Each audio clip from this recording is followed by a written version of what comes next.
Bonjour à tous, je suis Jean-Christophe Audonné, je suis docteur vétérinaire, docteur ès sciences, et je vais vous donner aujourd'hui une conférence concernant, pour replacer la vérité entre les sérums et les vaccins, parce que vous avez vu que dernièrement dans les médias, il y avait une confusion absolument incroyable entre ces deux termes. Et donc nous allons discuter et présenter de la sérothérapie et de la vaccinologie, comment ne pas confondre sérum et vaccin, et donc ça va être essentiellement une conférence sur les origines des sérums qui ont conduit ensuite au vaccin. Et globalement, c'est une brève histoire des débuts des biotechnologies. Alors, dans ce qui concerne les médias, on a vu tous différents articles depuis presque un an, confondant allègrement sérum et vaccin. Par exemple, dans le Parisien, tous les plus grands journaux et les magazines sont concernés. Le Parisien qui rapporte qu'il s'agira du sérum du laboratoire Pfizer ou du Moderna avec une demi-dose, ou bien l'Express qui annonce une perte d'efficacité des sérums 6 mois après l'injection, et également pour le sérum conçu par Moderna. De même pour la Croix, l'Agence européenne du médicament estime que le sérum du laboratoire Moderna convient pour renforcer les systèmes immunitaires. L'Observateur, diffusion du sérum de Pfizer-BioNTech dans les pharmacies, etc. Le Figaro, où là c'est encore pire, puisqu'on parle du lieu de vaccination et donc du sérum qui sera injecté dans les lieux de vaccination. Et Le Point, qui en général confirme et vérifie bien ses sources, fait également les mêmes erreurs, puisqu'il annonce que le ministre de la Santé, Olivier Véran, a reçu une injection de sérum Pfizer mardi dernier. Et on a l'impression aussi que la FDA, qui est l'organisme d'enregistrement des médicaments aux États-Unis, n'a enregistré et approuvé que des sérums jusqu'ici, ceux de Pfizer, Moderna, Janssen et celui d'AstraZeneca qui était en attente. Donc comment en est-on arrivé là, puisque c'est quelque chose qui a été repris également sur toutes les radios, les télés et les canaux Internet. Et j'ai cherché à creuser un peu cette origine de la confusion en m'apercevant que tout le monde reprenait en fait les mêmes communiqués de presse des agences de communication, l'AFP ou Reuters pour les États-Unis. Ce qui est plus incroyable, c'est que ces erreurs initiales sont reprises sans aucune correction, que ce soit de la part des journalistes scientifiques en charge des rubriques correspondantes ou même des relecteurs et des correcteurs. Et ce, malgré, j'en ai l'information, les protestations de nombreux lecteurs des journaux qui signalaient les erreurs, ça n'a jamais été modifié. Donc on a l'impression que le mot sérum est devenu aujourd'hui un synonyme de vaccin, alors qu'en fait non, les sérums et les vaccins sont des choses très différentes. Aujourd'hui, donc, c'est une conférence qui aura pour but une tentative peut-être un peu vaine de rétablir la vérité ou le sérum de vérité dans la confusion actuelle. On sait que l'évolution des vaccins et des sérums s'est réalisée en parallèle. Ces deux produits pharmaceutiques qui proviennent d'une utilisation ou exploitation de la biologie. Mais les vaccins eux-mêmes ont été développés avant même toute notion de sérum et bien sûr d'anticorps, si on se réfère aux travaux initiaux de Jenner, le vaccin contre la variole, ou de Pasteur, le vaccin contre la rage, qui à l'époque ne savaient pas du tout ce qu'était qu'un anticorps, pas du tout d'ailleurs ce qu'était qu'un virus, qu'on ne pouvait pas les observer. Et ces deux produits, bien que différents, en fait il existe un lien entre eux, un lien qui est direct, mais qui est non bijectif, donc entre vaccin et sérum, et on va revoir cela en fin d'exposé. Si on regarde les origines de la sérothérapie, c'est-à-dire à la fin du XIXe siècle, cela provient de la découverte dans le sérum des patients et des animaux infectés, et bien sûr ayant survécu à l'infection, d'un principe neutralisant les agents responsables des infections. Et les premières observations ont été faites bien sûr avec des bactéries, puisque c'est ce qu'on savait cultiver, et qu'on pouvait mélanger avec du sérum pour observer cet effet neutralisant.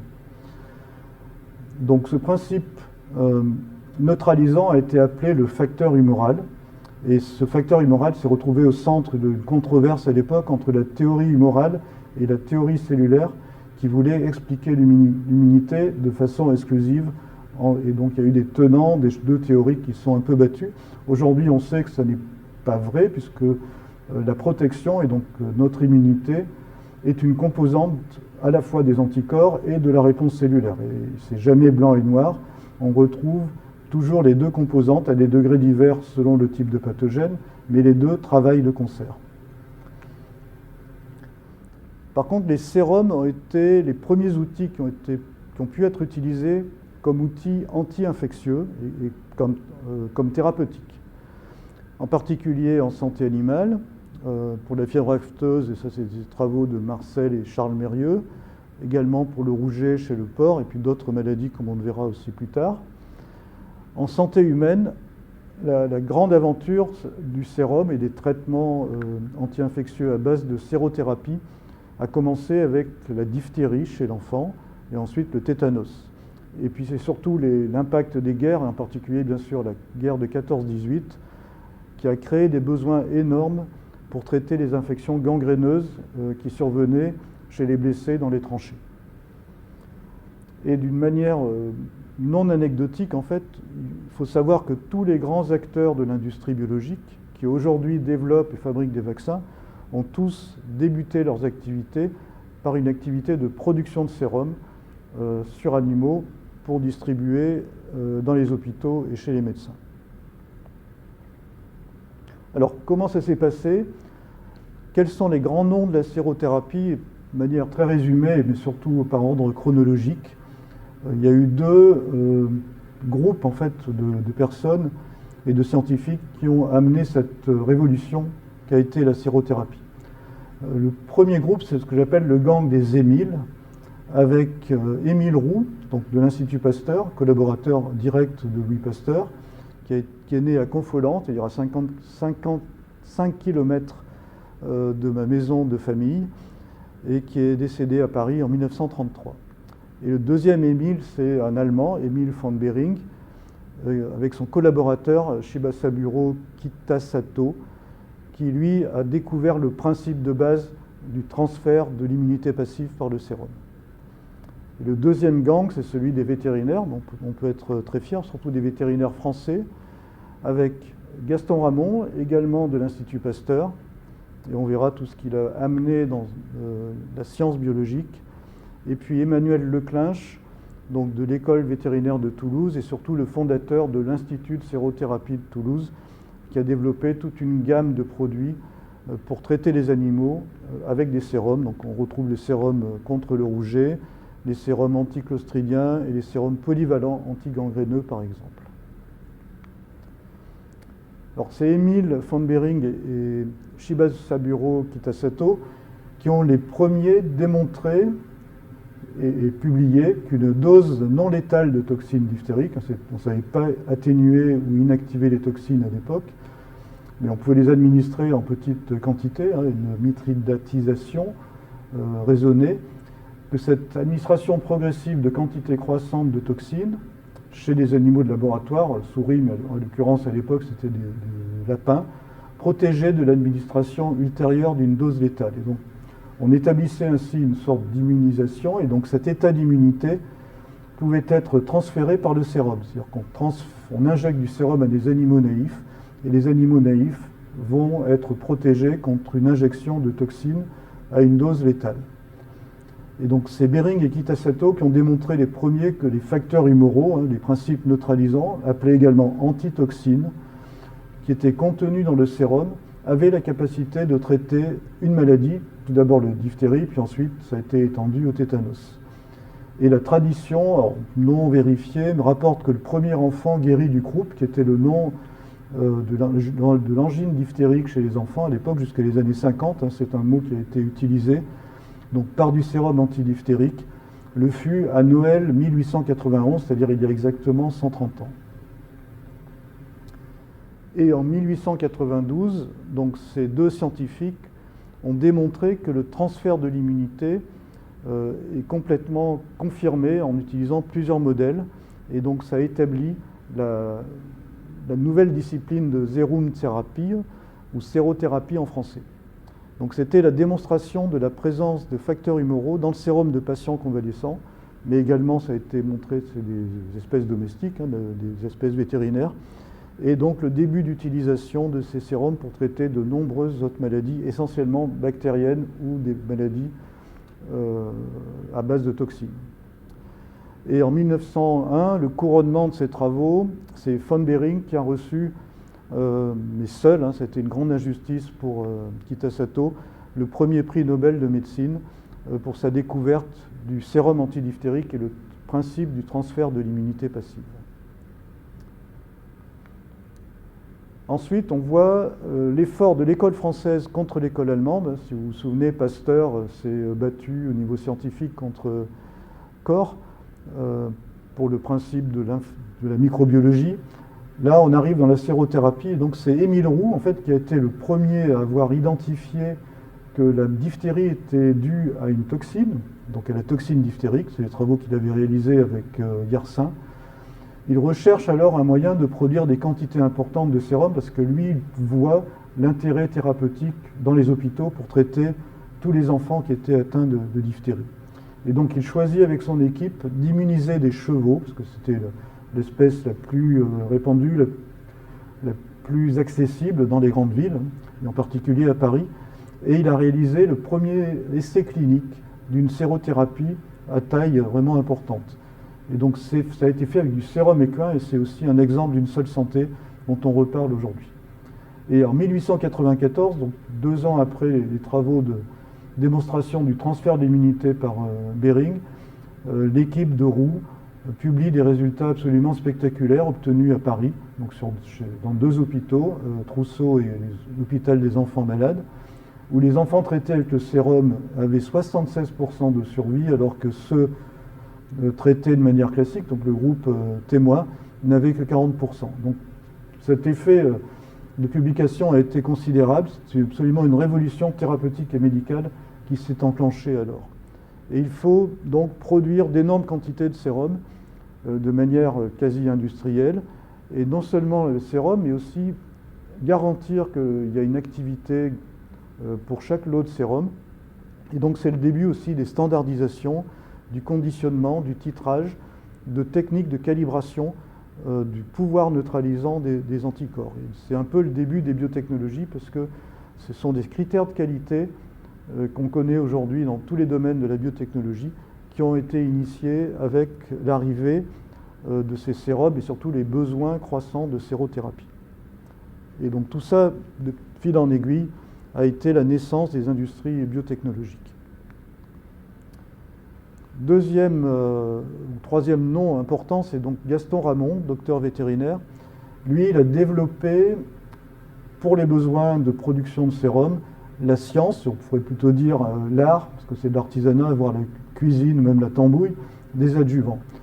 Gaston Ramon travaillait avec Émile Roux, et lui, son objectif était très pratique et très pragmatique, c'était d'améliorer le rendement, la qualité et l'efficacité des sérums produits sur les chevaux, et puis également sur bovins à l'époque, pour les sérums antidiphtériques et antitétaniques dans un premier temps, puis ensuite tous les sérums antigangréneux qui étaient nécessités par l'effort de guerre en 14-18. Et donc il fallait augmenter la production des anticorps. Et donc Gaston Ramon a cherché pendant 40 ans, et j'ai eu l'occasion de lire ses mémoires scientifiques, hein, c'est un livre qui est énorme, 911 pages. J'ai pu le lire pendant mon service militaire, j'avais le temps. C'est un exemplaire dédicacé qui était dans la bibliothèque du service de santé de Saint-Germain-en-Laye, dans lequel j'ai passé quelques mois. Et ce livre relate 40 années de recherche, de travaux d'immunologie, de microbiologie, de pathologie, de prophylaxie des maladies infectieuses de l'homme et des animaux. Là aussi, on retrouve l'aspect une seule santé. Et c'est assez fascinant de voir tout ce qui a pu être testé, parce que l'objectif de Gaston Ramon, c'était d'avoir des substances irritantes qui augmentaient le titre en anticorps, donc la puissance des anticorps. Et il a injecté quasiment de tout ce qui lui tombait sous la main. On se rappelle en particulier du tapioca, mais aussi du sable, enfin tout ce qui pouvait être irritant. Il y a des choses qui marchaient, d'autres choses qui ne marchaient pas, et donc il a fait des centaines d'expériences pour aboutir petit à petit à la meilleure combinaison de l'antigène et d'un adjuvant pour produire du sérum chez les chevaux en particulier. Et à la lecture de ces articles, encore une fois vraiment fascinants, on s'aperçoit que le bien-être animal était très secondaire à l'époque par rapport aux objectifs de guerre. Et Gaston Ramon aussi a eu l'honneur d'avoir un timbre à son effigie à l'occasion du bicentenaire de l'école vétérinaire d'Alfort en 1966.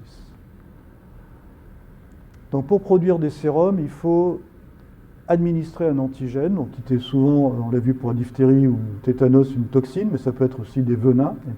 Ces deux types d'antigènes sont des mélanges complexes de protéines, mais ça peut être des bactéries entières, ça peut être aussi plus tard des virus.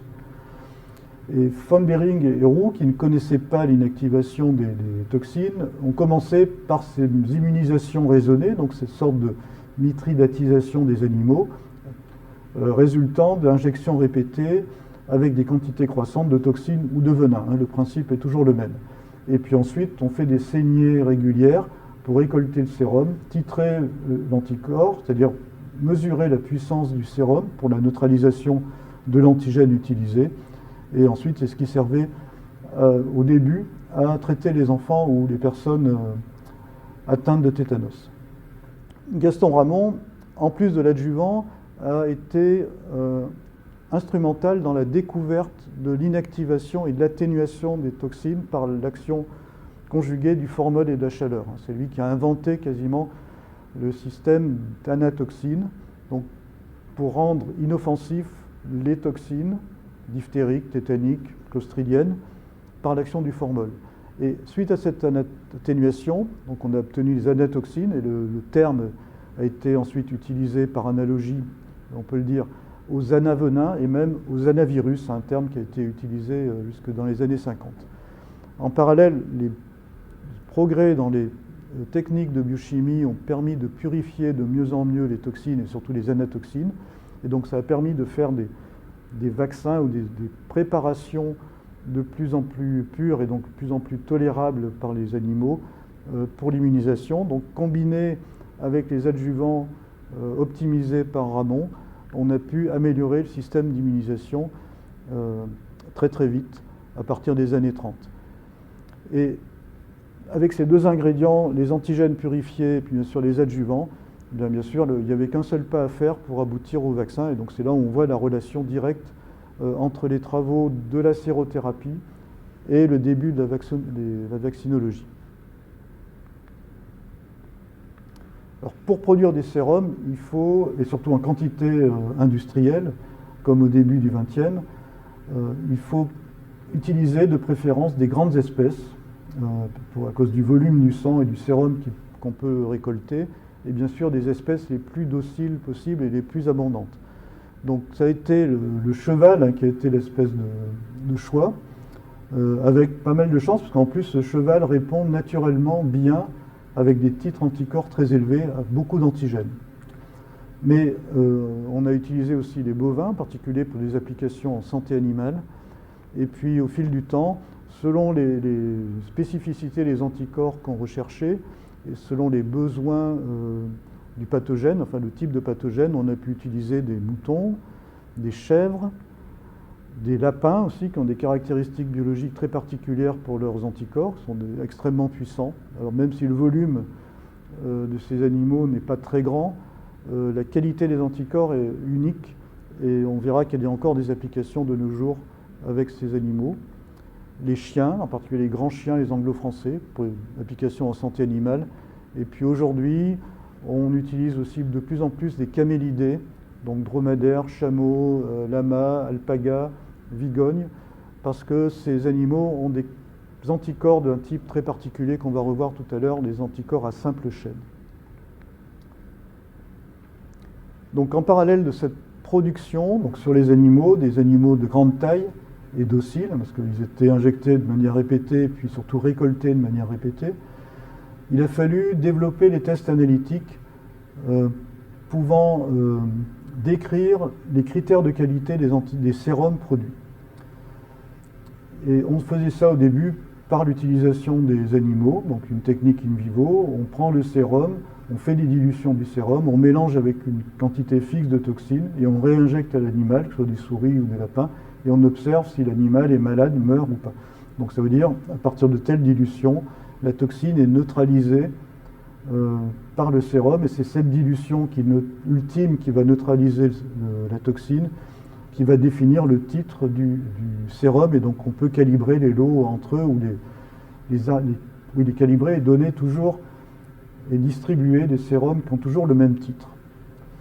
Et encore une fois, on va retrouver Gaston Ramon, puisque c'est lui le premier qui a pratiquement découvert la première méthode alternative in vitro, cette technique in vivo, puisqu'il a découvert un peu par hasard la flocculation. Quand vous mélangez dans un tube à essai, donc sous forme liquide, une dilution de toxine et du sérum, si vous avez les bonnes proportions, il va se produire un petit précipité sous forme de nuage, qu'on appelle la flocculation. Et de proche en proche, avec des dilutions, on va revoir un effet physique, donc observable visuellement, en tube à essai, à la place de ce qu'on faisait chez les animaux. Donc ça a été la première méthode alternative qui a permis d'aller de plus en plus vite pour titrer les anticorps. Ça a été décliné pour d'autres applications, l'agglutination de bactéries, de cellules, de parasites, l'opsonisation, qui est le terme utilisé pour l'agglutination des bactéries. On peut aussi utiliser l'hémagglutination, ou plutôt l'inhibition de l'hémagglutination, donc le mélange de globules rouges et d'un antigène, par exemple la grippe, et c'est le titre du sérum qui va déterminer s'il y a inhibition ou pas de l'hémagglutination, et cela est corrélé en général avec la protection qu'on observe après une vaccination. Et puis lorsqu'on a pu réaliser des cultures de cellules in vitro, on a pu faire des titrages de virus, donc des neutralisations in vitro de virus. Pour titrer les sérums et les antigènes, une alternative à la flocculation qui était très lourde, qui demandait des grands volumes, a été inventée par Oriane Ouchterlony, qui a eu l'idée de prendre un gel d'agarose et de mettre deux puits proches entre eux. Dans l'un, il avait déposé une dilution du sérum et dans l'autre, un antigène. Et la migration de l'anticorps et de l'antigène va faire un arc de précipitation, comme on voit sur la photo à droite. Et cet arc de précipitation, en fait, c'est une microflocculation qui se produit dans la zone où les deux concentrations sont optimales. Et donc la distance de l'arc relative entre les deux puits, sérum et antigène, permettait de calculer assez grossièrement un titre anticorps également. Ça a été amélioré par une technique dite d'immunodiffusion radiale, où l'idée n'est pas de faire ces arcs, mais on met directement soit le sérum dans le gel, soit l'antigène dans le gel. Et ensuite, vous faites une série de puits dans lesquels vous allez déposer des dilutions d'antigène si le sérum est dans le gel, et donc vous allez pouvoir titrer l'antigène, ou faire l'inverse, c'est-à-dire si vous mettez l'antigène dans le gel, la toxine par exemple tétanique, vous aurez une dilution du sérum, et donc la taille des cercles de précipitation que l'on observe est en fait proportionnelle au titre en anticorps. Et donc c'est un moyen qui a été employé, j'ai moi-même utilisé à mes débuts pour calculer le titre d'anticorps. Puis ensuite on est passé à des méthodes biophysiques, la néphélométrie qui est aussi une forme de picoflocculation, puisqu'on va provoquer des micro-précipités qu'on va ensuite mesurer par diffraction avec un rayon laser, et c'est l'intensité de la diffraction qui, elle, va être proportionnelle au titre anticorps. À partir des années 70-75, c'est l'arrivée des techniques ELISA, donc titrage par enzymologie, avec amplification du signal, tout d'abord avec des anticorps polyclonaux, puis ensuite des anticorps monoclonaux qui sont apparus également dans les années 75-76. Et puis les anticorps ont pu ensuite être utilisés pour d'autres applications, en immunohistochimie, vous pouvez marquer les tissus infectés si vous avez un anticorps, bien sûr, spécifique de la bactérie ou du virus recherché. Et aujourd'hui, on sait faire de mieux en mieux des profils d'anticorps dans un sérum complet, ce qu'on appelle le système serology, où les caractéristiques des isotypes et des glycosylations de ces anticorps va refléter, en fait, c'est un petit peu la base de la théorie du concept, l'état de protection de l'individu, que ce soit l'homme ou l'animal, puisque le principe fonctionne de la même manière. Et on est donc passé en à peu près un siècle d'un titrage très grossier en utilisant du sérum brut à aujourd'hui des systèmes extrêmement sophistiqués, utilisant beaucoup d'équipements électroniques et surtout une énorme puissance de calcul puisqu'on traite d'énormes quantités de données, mais très vite. Et donc ça donne l'espoir de pouvoir définir des nouveaux vaccins et de concevoir les vaccins sans passer par des épreuves chez l'animal, ou en tout cas le moins possible. Alors j'ai dit en préambule que les sérums ou la sérothérapie était à l'origine des débuts des biotechnologies, et en fait tous les industriels de la biologie ont été liés au sérum et aujourd'hui au vaccin. Si on regarde en particulier la France, bien sûr l'Institut Pasteur avec le centre de Garches, puis l'Institut Mérieux, quasiment de manière contemporaine, donc d'abord à Marcy, puis ensuite à Alba. On a vu avec Emmanuel Leclinch l'Institut de sérothérapie de Toulouse, qui a été absorbé ou acheté par l'Institut Mérieux en 1968, puis intégré l'ensemble Rhône-Mérieux en 1983, et on peut également citer Roger Bellon, où les chevaux ont rejoint Rhône-Mérieux en 1983. Et dans le monde, en fait, c'est un peu la même histoire, puisqu'en Allemagne, l'Institut Behring, Behring-Werke, a été créé à Berlin, suite au prix Nobel de von Behring. Et Kitasato a fait de même au Japon. Il a son propre institut, l'Institut Kitasato, qui est toujours en activité. Au Royaume-Uni, on a eu le Wellcome Institute. Au Canada, les laboratoires Connaught, qui font partie de Sanofi Pasteur aujourd'hui. Aux US, c'est peut-être l'exception, puisque les deux grandes sociétés qui faisaient du sérum ou de la sérothérapie sur le département de la santé de l'État de New York, plutôt de la ville de New York, excusez-moi, et American Serum Company, qui est devenue le Colorado Serum Company, elles n'ont pas dérivé vers la production de vaccins. Mais par contre, au Brésil, c'est bien le cas, avec l'Institut Oswaldo Cruz, qui est maintenant le Fiocruz, et puis l'Institut Butantan, qui travaille très activement sur de nombreux vaccins. Et puis le cas le plus remarquable, c'est en Inde, en fait, avec le Serum Institute of India, qui a démarré ses activités un peu plus tard que les autres, mais qui aujourd'hui est la société qui produit le plus grand nombre de doses de vaccins au monde.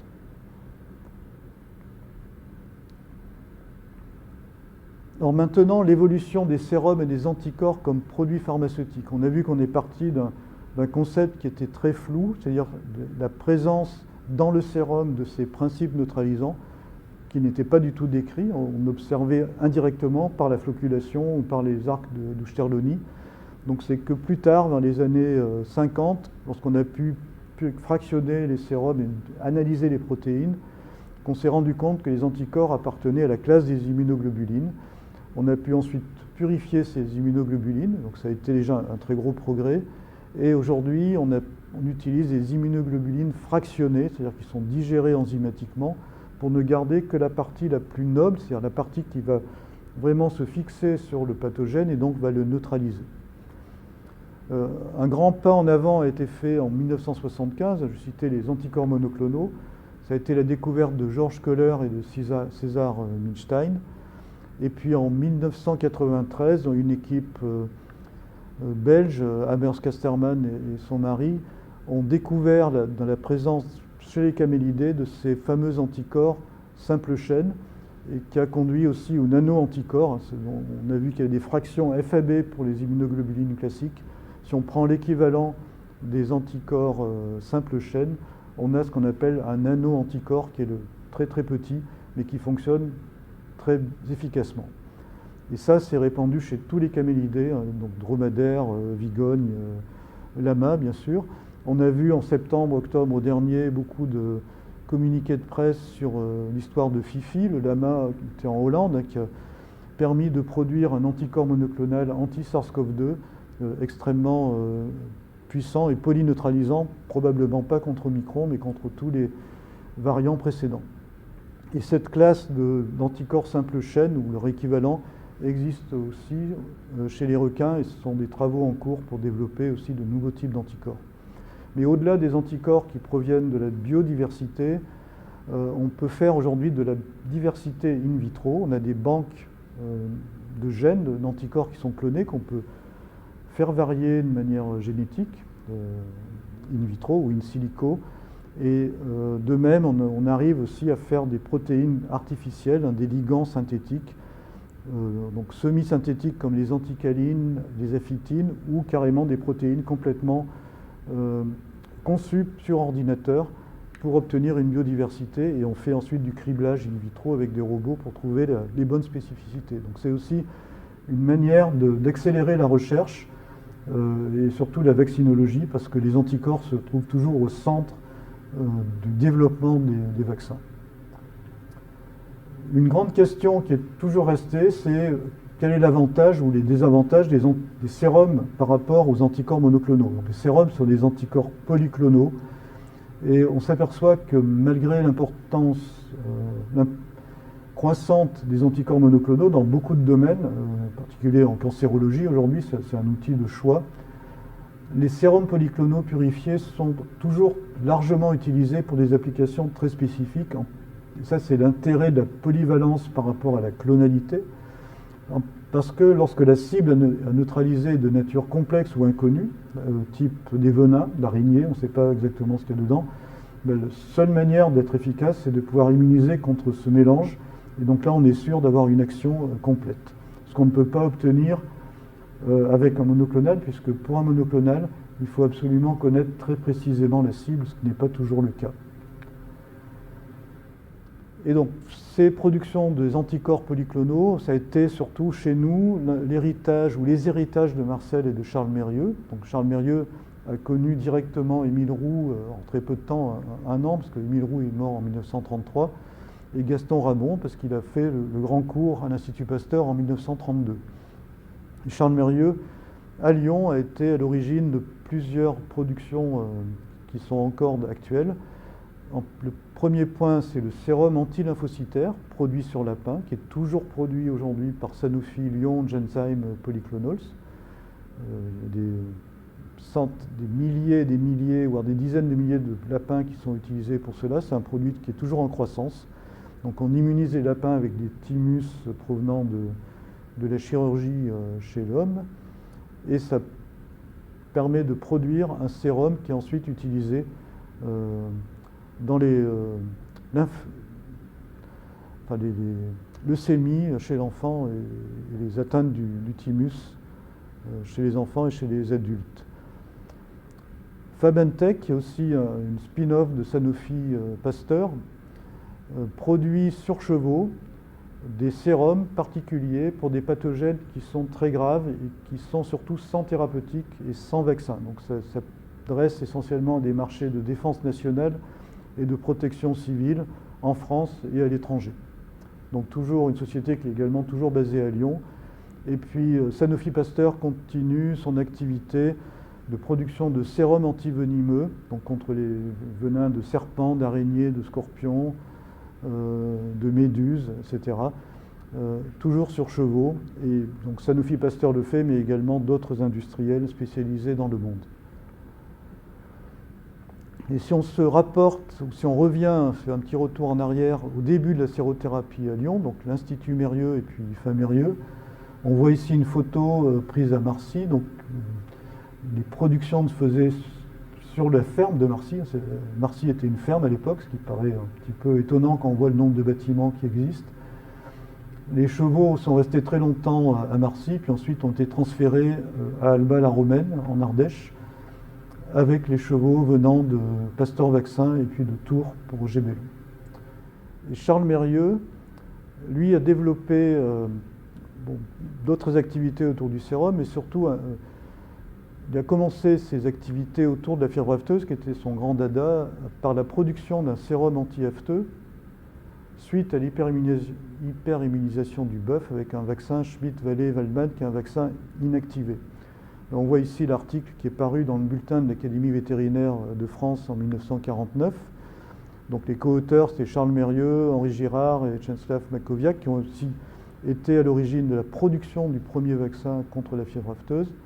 Et dans cet article, en fait, on utilise toujours le terme d'anavirus et non pas virus inactivé.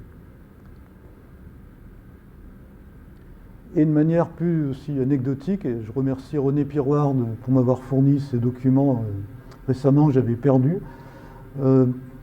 l'Institut Mérieux, dès 1914, avait une gamme de produits biologiques pour la santé animale. Et un catalogue avait été réalisé à l'occasion de l'exposition internationale de Gerland en 1914. Et on voit ici une partie du catalogue avec du sérum antitétanique, soit liquide, soit inaltérable, c'est-à-dire desséché. De même pour un sérum anti-streptococcique ou du sérum normal. Et dans le détail, en fait, ce sérum antidiphtérique était adressé non pas aux enfants atteints de diphtérie, mais c'était pour la diphtérie aviaire. Et la diphtérie aviaire, dont le nom a disparu aujourd'hui, en fait, c'est une variole aviaire suivie d'une complication, une surinfection par une corinébactérie. De même pour le sérum anti-streptococcique polyvalent, pour le traitement de l'anasarque, qui est l'ancien nom de la gourme, et qui est dû à un streptococcus séquui, une maladie très très grave chez le cheval. Donc on traitait uniquement, en l'absence d'antibiotiques ou de sulfamide, uniquement avec des sérums à l'époque, et puis surtout même des productions de sérum normal de cheval, avec des vertus, semble-t-il, déjà un peu magiques. C'est quasiment un sérum biologique, puisque le sérum normal, vous le voyez, provient de chevaux sains, restant dans nos écuries sous la surveillance constante du médecin vétérinaire attaché à l'établissement. Donc pauvre vétérinaire qui devait sans doute coucher aux pieds des animaux et passer sa vie dans les écuries. Alors pour conclure, donc on a vu que le sérum, en fait, c'est un mélange d'anticorps polyclonaux. Ça pourrait être aujourd'hui un mélange de monoclonaux, mais c'est rarement le cas pour lutter contre les maladies infectieuses. Et ce sérum, en fait, résulte soit d'une infection naturelle, mais surtout d'une immunisation et essentiellement d'une hyperimmunisation, puisque c'est le seul moyen, en forçant un petit peu la nature, d'atteindre les titres anticorps absolument fantastiques que l'on peut obtenir chez le cheval et qui permettent la production industrielle. Donc c'est pour ça que Gaston Ramon a fait ces adjuvants, en fait, ces produits irritants qui permettaient d'obtenir des titres quasiment astronomiques. Et le sérum, en fait, lorsqu'on va l'injecter, va conférer une immunité passive. C'est le transfert démontré par von Behring.